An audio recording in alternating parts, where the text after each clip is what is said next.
kapulisan gihagit ni Mayor Michael Rama sa pagdakop kang Jaguar, usa sa mga dagkong drug lord sa Sugbo. Samtang kapulisan padayon pang nangita og ebidensya batok kaniya. Mga abogado gihagit sa Chief Justice sa Supreme Court sa pagwagtang sa korupsyon sa judiciary. Typhoid outbreak sa Toledo dili pa kontrolado. Long-term solution gipangita alang sa ilang tubig nga mainom. Mga lumulupyo sa usa ka subdivision nagpinusilay tungod sa connection sa tubig. Opisyal sa Homeowners Association ug pulis mga samaran.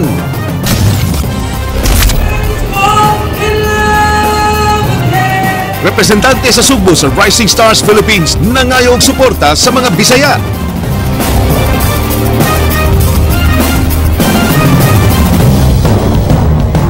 Maayong hapon Sugbo, Kabisayan, aniya na mga balita uban ang kanatibukang puwersa sa News 5 Cebu. Karong adlawng Biyernes, petsa 20 sa buwan sa Marso, tuig 2015, ako si Glenn Soco. Amo na ihato ng masayong pagbalita inubanan sa mas komprehensibong impormasyon. Ako si Georgia Herrera.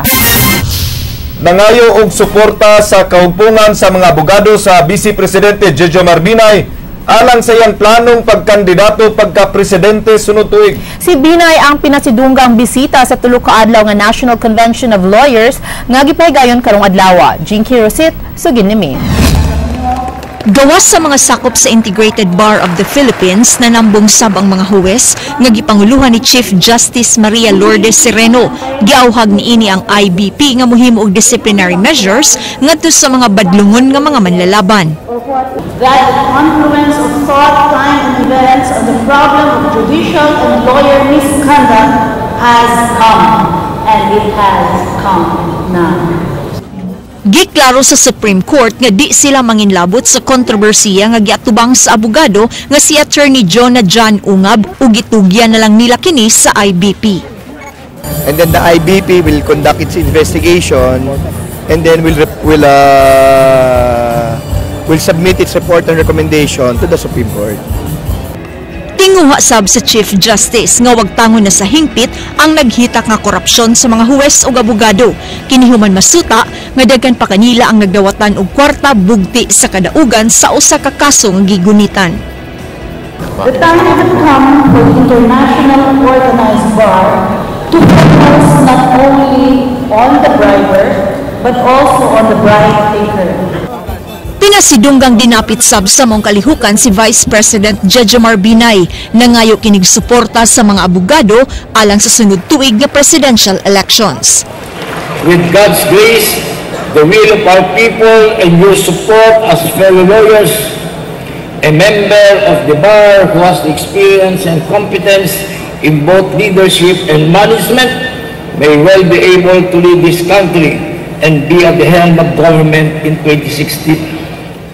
Nasayran na 30 katuig na sukad nga dunay milingkod nga presidente nga manlalaban ang Pilipinas. Dako ang pagsalig ni Binay sa mga abogado sakop sa IBP nga suportahan siya sa iyang kandidatura kini bisan pa man sa mga kontrobersiya nga iyang giatubang karon. Despite na yung kasinungaling at pagninira yung ginagawa, hindi tinatanggap mga ating mga kabayan. Kung mudaog sa eleksyon, buot ni Binay nga mapatuman ang rule of law isip usa ka abogado. Jinky Rosit, News 5. Atol sab sa panagtigom kaganina sa mga abogado sa Pilipinas, gibutyag ni Chief Justice Maria Lourdes Sereno nga sa dili madugay ila na unyang ipatuman ang electronic interaction system pinaagi sa programa nga e-court. Nagpasabot kini nga automated na ang tanang kaso ug mag-monitor na sab-unya sa mga abogado, huwes ug complainants ug tanang scheduled hearings. Himuon kini sa Supreme Court aron malikayan na ang backlog sa mga kaso ug dali na lang ang pag-monitor sa dagan niini. Samtang ang paggamit sa paperless transaction sa korte mo'y paagi sa hudikatura pagtabang pagluwas sa kinaiyahan. Giawag sab ni Sereno ang IBP nga magbaton og kaugalingong website aron dali rang mamonitor ang tanan nilang miyembro. To prepare and issue resolutions and orders immediately after hearing. Migawas kagahapon dinhi sa Aksyon Bisaya ang taho nga miundang na sa illegal nga negosyo ang giilang drug lord sa Sugbo nga si Jeffrey Diaz alias Jaguar. Apan susiyon pa kini sa kapulisan. Ilabi na nga wala sila igong ebidensya. Batok ang Jaguar. King Perez, Sugin Limi. Base sa gipang butiyag kagahapon ni Dulo Fatima Barangay Captain Elmer Abelia, di nakita og nag-istorya sila ni Jeffrey Diaz alias Jaguar. I-validate pa sa kapulisan ang impormasyon nga may undang na bagyod kini sa iligal nga kalihukan. Si Jaguar dugay nang ipangita sa mga tinugyanan sa balaod ug ila nga usa sa labing dako nga drug lord sa Sugbo. Kung mayon siya nga that guy voluntarily stopped his illegal operation, that would be good. But that will not hinder us to further conduct verification and validation. Kung tinuod nga mihunong na si Jaguar matod ni Lawas nga wa kini magpasabot nga maabsuelto si Jaguar sa balaod. Hinungdan nga mapadayon gyapon sila sa pagpangita kaniya. Apan way igong ebidensya ang kapulisan aron hingpit kining masikop. Gusto sa kapulisan nga mahinabi mismo si Kapitan Abelia aron kuhaan og mga kasayuran bahin ni Jaguar. Maybe we will try also to get information from another barangay captain. How was he able to get that information? And it would help us a lot. And I am glad nga kining barangay captain nipahibaw na ni ana. Maybe ang ako lang hoping kini niya this is for para for the good of his constituency in the barangay. Kay basin na niya gigamit ra po niya siya nga tool or instrument para matabon-tabunan. Maybe King Perez, News 5. Ipadakop ni Cebu City Mayor Michael Rama sa kapulisan sa syudad si Jaguar aron mapasakaan og kaso kuno galing nalambigit kini gyud sa illegal nga drogas. Ray Pasaporte, Sugin Limi. Gihagit ni Cebu City Mayor Michael Rama ang kapulisan sa dakbayan sa Sugbo nga dakpon og pasakaad kaso si Jeffrey Diaz alias Jaguar nga giilang drug lord. Kini ang nahimong reaksyon sa mayor subay sa gibutyag kagahapon ni Kapitan Elmer Abelia sa Dulho Fatima kinsa miingon nga nakig-istorya kaniya si Jaguar niadtong miaging semana aron ipahibaw nga muundang sa siya sa maong illegal nga kalihukan. Did a case filed against him? No. So case has to be filed. What's wrong? Who's defending? I never defend anyone who have destroyed society, especially the youth and the children, even some few of the adults because of drugs. Dugang ni Rama nga dugay na siyang nakadungog sa pangan ni Jaguar. Ugani, apil kini kunong misuporta sa kaatbang niya sa politika. Gihulagway sa kapulisan nga lisod dakpon si Jaguar apan tubag sa mayor. Sa atong kapulisan? Di mga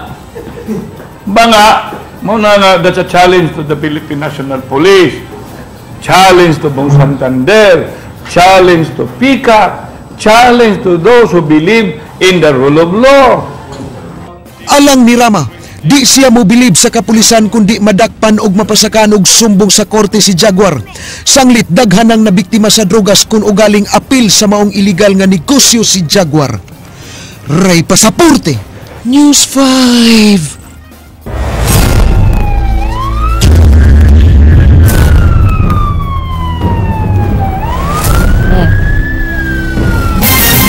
Naalarma ang usa ka sunog kaganihang udto sa sitio Tenderheart, Barangay Dayas, Dakbayan sa Sugbo.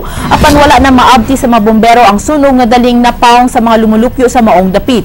Nasunog ang basurahan sa balay nga gipinag-iya sa usa ka anali medalye nga mikatap sa ilang abuhan. Nagtuwang mga bombero nga upos sa sigarilyo nga gilabay sa basurahan ang hinungdan sa sunog.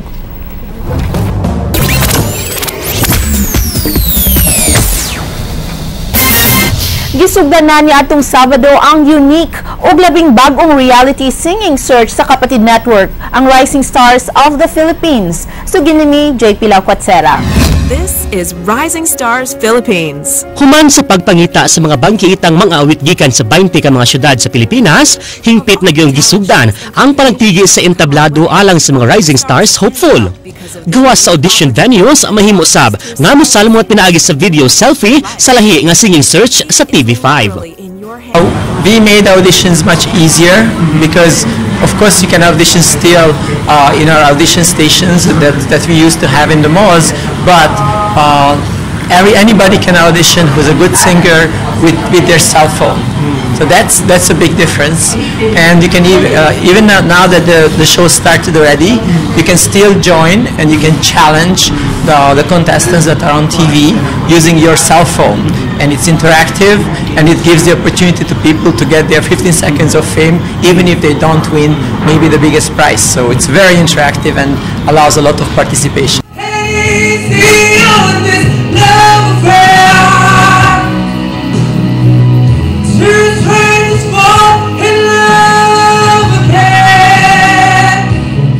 Si Dave, usa ka total performer ug dunay kaugalingong estilo sa pagkanta. Miingon nga ang iyang talento mao'y mibuhi sa iyang pamilya. Mapababae man o lalaki nga awit, mahimo niyang kantahon.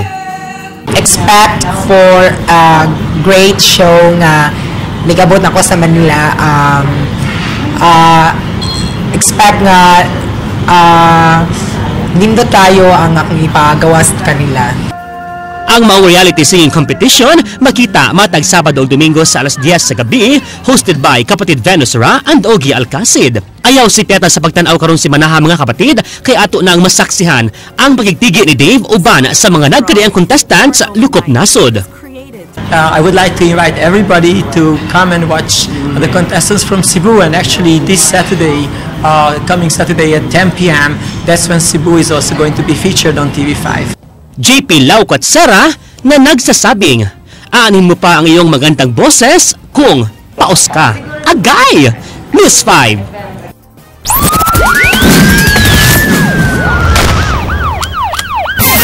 Gironda sa mga sakop sa NBI 7 ug PDEA 7.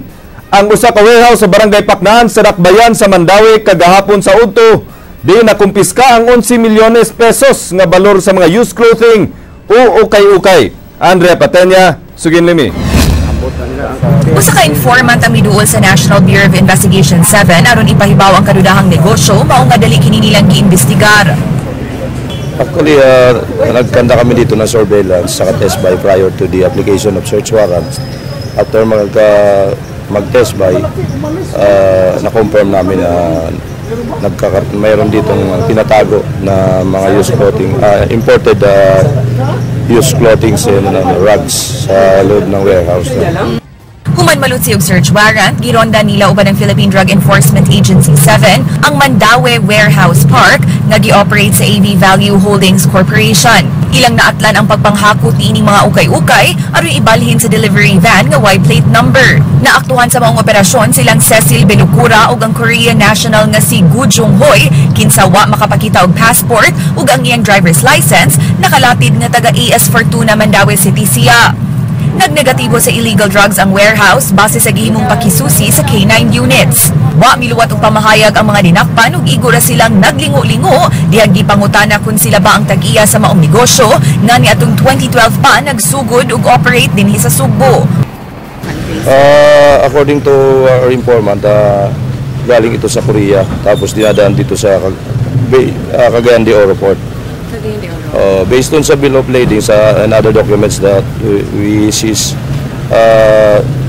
nakalagay nga doon na galing siya sa Cagayan de Oro. Tapos ano na nandito? Dinadala dito sa Cebu for distribution and for commercial purposes. May permit sila pero not for used clothing. Meron silang permit for textiles, clothing and leather materials. Kalapasan sa Republic Act 4653 ang posibleng isang at batok sa duha. Ubos sa maong balaod, gidili ang pag-import ug pagbaligya og mga ukay-ukay kay gawas nga makadaot kini sa panglawas, makaguba sab kini sa dignidad sa nasod. Sutaan pa sab sa NBI kun do na bay tulubagon ang operator sa warehouse. Andrea Patenia, News 5.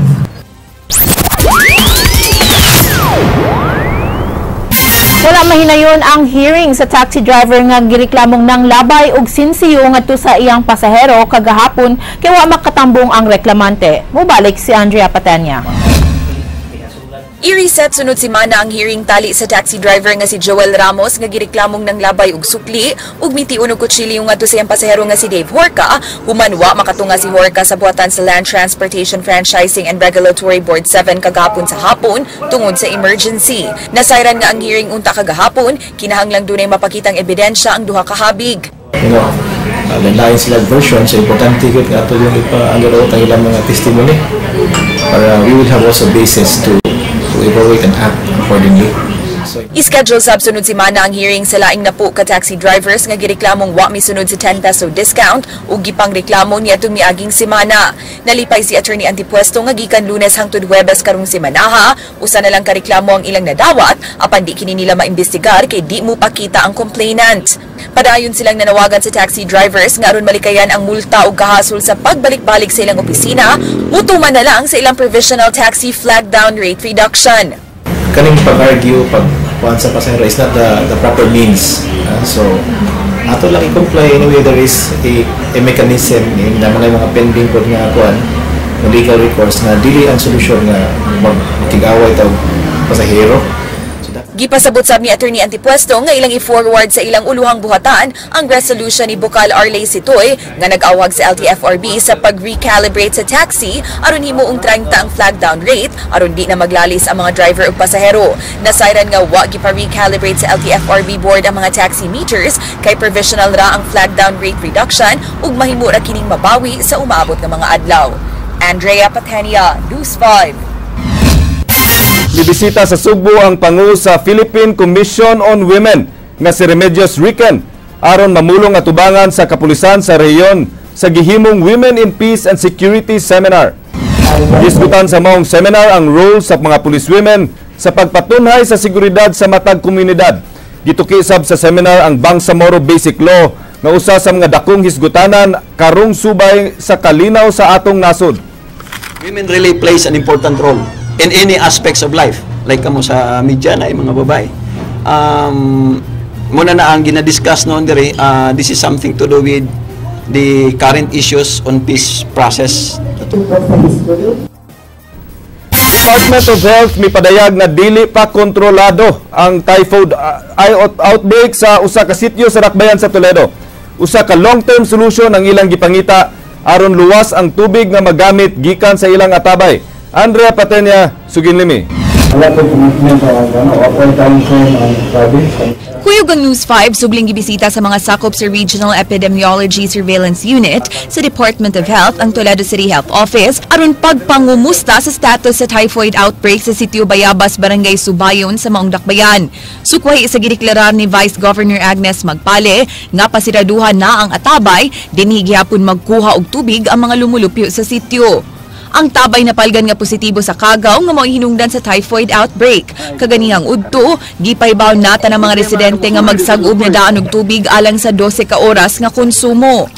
Karong hapon hangtod ugma, di ipagamit ang atabay kay bubuan kinig usa ka kilo nga chlorine aron pagpatay sa bakterya. Apan ang treatment usa lang ka temporaryo nga solusyon aron luwas nga gamiton ang tubig sud sa usa ka semana. Laing temporaryo nga solusyon nga nahuna-hunaan sa Daga City Health ug DOH ang pagpahigayon og house-to-house chlorination o pagtawod og improvised drip-type drum chlorinator sa atabay. Padayon sab nga gipahinumduman ang mga residente sa pagpabukal sa ilang tubig sud sa 30 minutos ug paggamit sa aquatabs nga gipanghatag sa taga DOH usa kini imnon. Matud ni Renan Simafranca sa Resu, kinahanglan gyud ang long-term solution sa pag-rehabilitate sa ilang water system sama sa pagsilyo sa ilang atabay pinaagi sa pagsimento niini. Mas labi na ang kanayang housing or kanayang kilid no. Kay kung bato man gud ang kanang mga seepage or mga crack sa yuta nga naay tubig mo sip in dito. Dali ra maka sip in kay bato-bato ra mas daplin ang klaro nga semento ang kato ra mong ibabaw na portion unya og naay mo sip in diri kilid pwede mo lapos dayon sa tubig kay bato lang. Hangtod karon, wa pa moabot ang Jetmatic pump nga gisaad sa Kapitolyo. Wa pa sa maabot ang communal toilets nga gipasalig sa Kapitolyo, mao nga nagpatabang na lang kaganiha ang mga health officials kang Toledo City Vice Mayor Dr. Antonio Yapa. Kung mabigay-bigay ito, akong umuon ng mayor, na amo na siya ng sugiro sa Silan sa Toledo. Puso, gambay naman siya yan. Gasto ka ng mga, hindi ka mo 1 million nila. Ha? Ako na kayo yung 50 yan. Ako na ikapasanay, akong inon ang mayor. Gikan sa 14 ka-admitted nga pasyente, unom na lang ang nagpabilin sa Toledo City Hospital. Apan ang usa niini, kagabi pa lang na-admit. Duha gyapon ka pasyente ang napalgan sa laboratory test nga positibo sa tipos. Bisan nung nagkagamay na ang mga na-admit sa Tambalanan, di pa mo deklarar ang DOH nga under control na ang outbreak kay taas ang incubation period sa kagaw sa tipos. Padayon nga nawagan ng Acting City Health Officer sa Toledo, Dr. Esperanza Canumay, sa mga residente nga magpa-check up dayon kung mahilan ug di mo salig sa binisaya nga pagpanambal. Pero sa mo tuo mo gyud sila maglisod maguta kay murag kanang kuan na from generation to generation ba nga magpabinisaya sila, pero once nga kalibang ang isgutan, alarming man na kay kalibang kay di man ta kakuan labi nagnay mag blood streak ang stone. Aw na nga tari na sila sa hospital or di pa sa health center. Samtang ang DOH nang hinaut nga ang Toledo City na unta ang 11 lugar sa probinsya nga maigo sa waterborne diseases epidemic. Wake up call ni natong tanan, labi na sa Central Visayas, na for those LGUs or katong nag-manage o water system, dapat i-develop na yung tarong, no? Na chlorinator, labi na ka ng water wash yun. Pero katong tuwa sa mga mountain barangays, pagitaan po na ito paagi nga ma-improve, at least potable good ang tubig na magamit sa mga residente. Andrea Patenia, News 5. Wa pay desisyon ang kadagkuan sa kapulisan sa pagtangtang sa upat ka mga pulis sa Dakbayan sa Talisay. Lakip sa hepe nga si Superintendent Carmelo Dayon. Gawas nini, laing administrative complaint ang giatubang usab ni Dayon. King Perez, Suginlimi. Matod sa Pangulo sa Regional Investigation and Detective Management Division Ray Lindon Lawas, dunay lang reklamo batok ang Superintendent Dayon. Sa wapan na madawat ang request sa mayor pagpatangtang ni inigikan sa Talisay. Ang Regional Command Group sa kapulisan may reklamo nga napakya si Dayon pagpahibalo sa Regional Police Director ug Regional Tactical Operations Center sa nahitabong pagpamusil sa mga foreigners sulod sa McDonald's tabunok ni adtong miaging buwan. Ang buhatan ni Senior Superintendent Lawas may nag-imbestigar sa reklamo. We have 10 list of 10 significant incidents wherein which immediately within 1 hour that report must reach to the provincial director, to our Regional Tactical Operations Center, to our regional director, which would eventually also be forwarded to the National Operations Center. Nami proseso niya na seemingly he was not able to text or that information did not reach our regional director. Bali failure ko nga site nga type nga kuan sa ang province ra nga pitok mi ako nateksan. I admit nga ako ang sana siya. Oh, say medyo kuan kay baka dagang ginahuna nya dito ko sa site sa McDonald's pagkahuman run out ato nga time mga 6:30 nag-run out. Ni-resume ang power mga alas 11 na. Katong mong gi-email na mo nga mga reports around 9 a.m. sa internet cafe na gani minagkuan ato. Pagkarelibo gikan sa posisyon ng usa sa mga sanksyon sa giatubang ni Dayon nga reklamo. Si Superintendent Hermano Malyari may gidungog nga ipuli kang Dayon. Isip OIC sa Talisay Police Office. Superintendent Malyari is equally competent as I am. So malipay ko nga para sa Talisay nga dako masudan say madumaan na. That could be one of the grounds kay the repercussion of this manggod. It involves 3 foreign nationals. And then if ever ni abot na dito sa taas sa Kamkrami, it already caught the attention niya ang ato ang hierarchy within the region. Walay kalibutan ni ana unyag manawag ron krami anong ginawa nito.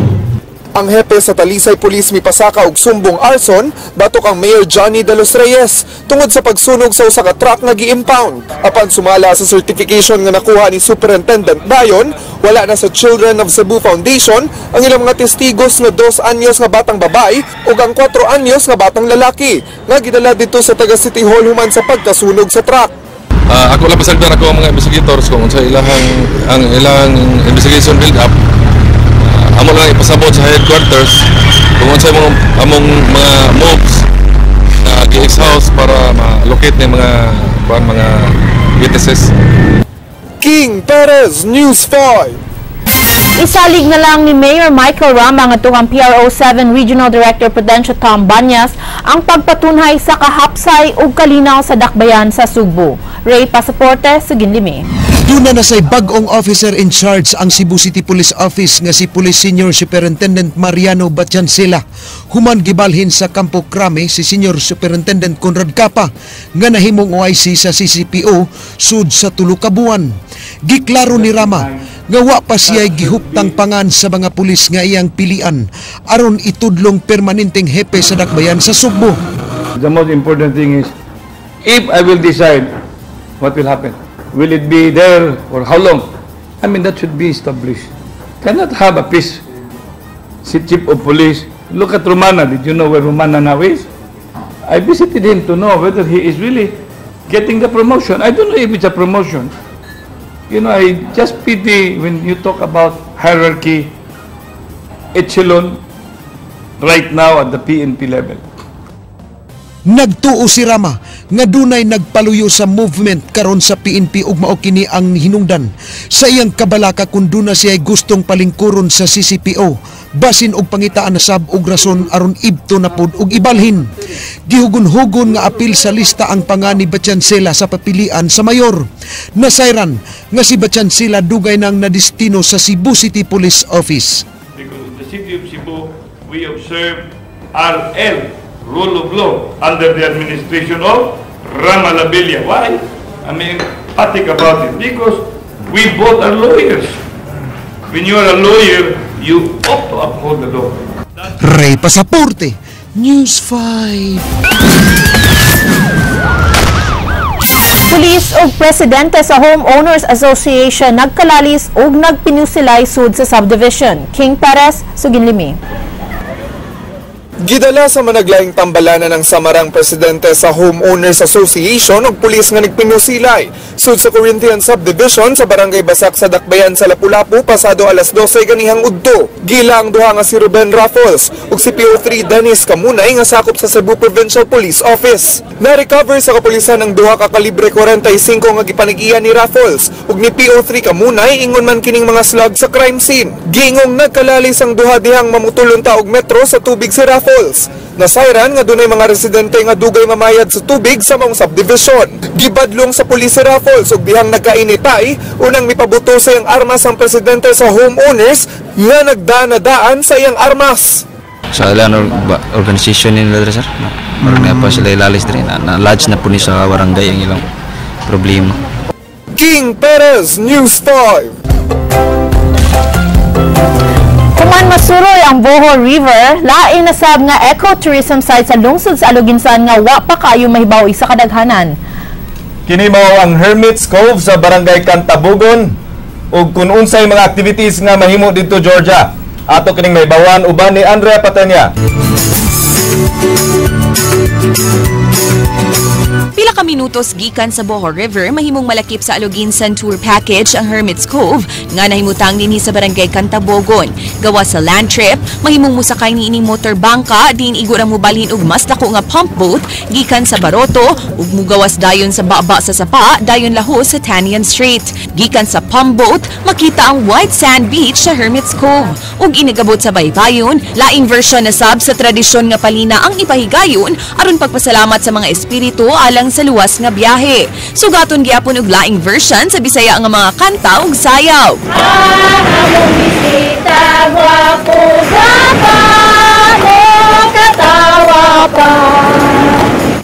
Sa di pa maglingaw-lingaw, pasabton una kamo sa mga opisyales sa Cantabugon Ecotourism Association kabahin sa history sa pangan sa ilang lugar. Sa unang panahon, kini usa ni siya ka lasang diri napita.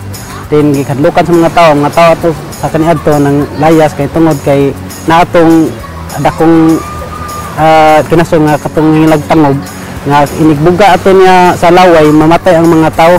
Bisan layo kuyog la sa hangin ang laway niya, mamatay ang mga tao do. Then sa kadlawon ana naabot ang nainabot nga hingalag katong Cantabugon, iya tong ipamatay ang ipangdugsak sa iyang espada ang katong mga tangog matong namatay to kay kato siya usa man kagamhanan to siya si Tabugon.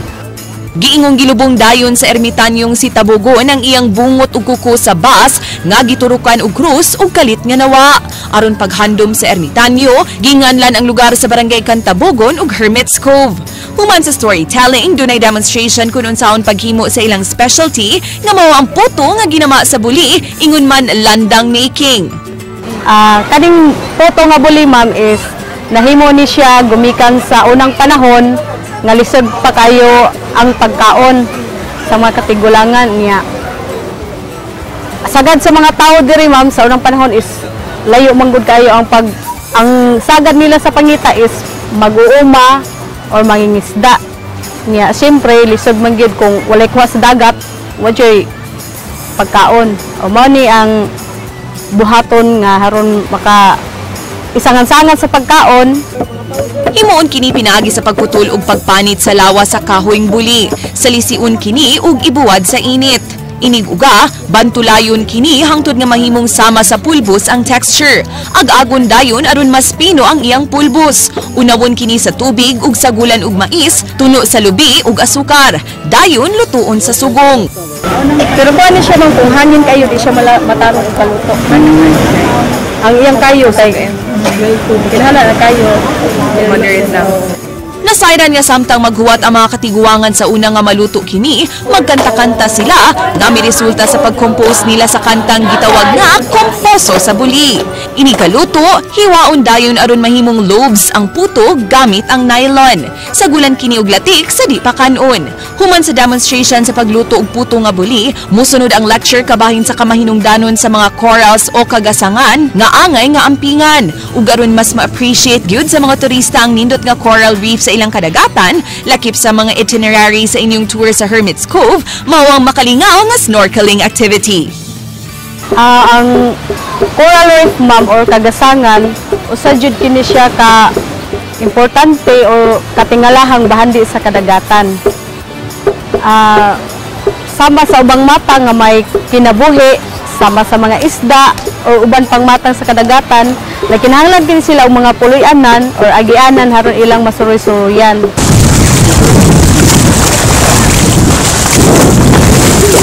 Tuod man di na kinahanglang mugawas pa sa Subo alang sa mga maanindot na attraction sites, kay daghan pa kaayong lugar dinhi sa atong lalawigan na mahimo na kang ma-enjoy ug maikampo. Gikan dinhi sa Luginsan, Andrea Catania, News 5. Sayo kay summer ni Andrea. Lagi nagsuroy-suroy, nagugmayo si Andrea. So daghang kitag mga cultural treasures, no? Yeah, you know, actually those stories about how they cook and all that, you know, as the cameraman were saying, nagkaon sila kahoy, but then gipulbos lang. Gipulbos lang. But it must be good mo. Tanong ko, Andrea, if it's really good. It must be. Kunya karon Friday, Attorney Georgia, daghang nga panghitabo over the week. Yes. Ang IBP convention. We welcome nga itong mga delegates. The lawyers and from all over the country and the Chief Justices and Vice President Bina is also here for that. So, kunya, karong semanaha, murag nahuma naman siguro ang katong mga exam sa atong mga estudyante. Ang uban, nahuma na siguro last week. Yes. Kunya, graduation season. So, congratulations, graduates. Congratulations. Og kami mag... wish sa good luck ninyo, no? Sa sunod ninyo na hutong sa inyong career ug inyong kinabuhi. In the meantime, enjoy your summer. Ug mao kadto mga balita sa Aksyon Bisaya, kini si Glenn Soco. Dayang salamat, ako si Georgia Herrera. Bisan asa, bisan kanusa, kapatid. Kadilang kutob sa balita, Aksyon!